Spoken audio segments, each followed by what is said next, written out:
And it's my hope that, I think it's very much a part of everything we're talking about, that we can encourage and nurture the boys in our lives. That might be the guy staring at you on the bus on the way home, or your nephew, or your son, or your little brother, but also the men in our lives. To be the full range of humanity that we are, and not just these caricaturized, narrow little things that we feel like we have to be.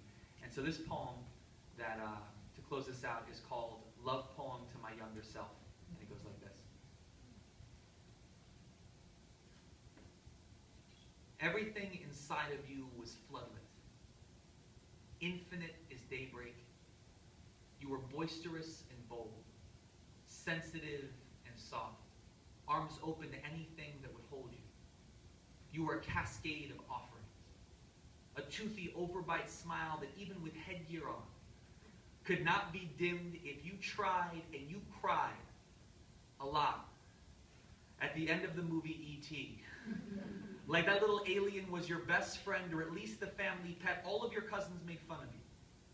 But no matter what they said, you could never stop the flash floods. I do not remember the precise moment when you felt like your light was too bright, but there was a day when everything changed. That each blush became a stain to be washed.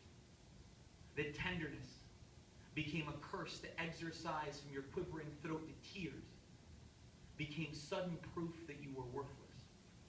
I met a 17-year-old boy at Rikers Island, about to spend the rest of his life locked in a cage, who told me that if he had seen a grown man cry in public 3 years earlier, he never would have picked up a gun. You never picked up a gun, thank God.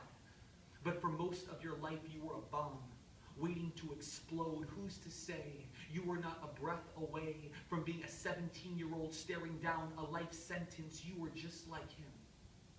A lighthouse demolished into rubble. A beauty mark disfigured into wound. You listen to DMX as It's Dark and Hell is Hot on repeat, bench pressing far more weight than you could safely lift. Your basement, a dungeon of steel. You became a broken billboard, an anthem of numbness, a wannabe playboy, a head nodder, a fading shadow. Convince me that you were not that kid behind bars at Rikers. Convince me that you were better or different than your father. Convince me that you would have survived without a mother who forced you to walk the plank of your feather-triggered tear ducts. You were an aria of sorrow for a decade. A decade. Until the moment you realized that every sensitive thing inside of you was an access point for God. You spent half your life trying to become anyone but who you were, and the other half convincing yourself you were worthy of love. Nothing about you was ever wrong. If only all of us could know this. Maybe there wouldn't be so many beautiful men fading away into bottles and prison cells and far too early into the ground. Maybe then, each boy and man could unmask his scowl, bloom his fists into palms made for embrace, and finally offer the world a tender glimpse of that joy he has been waiting to share his entire life.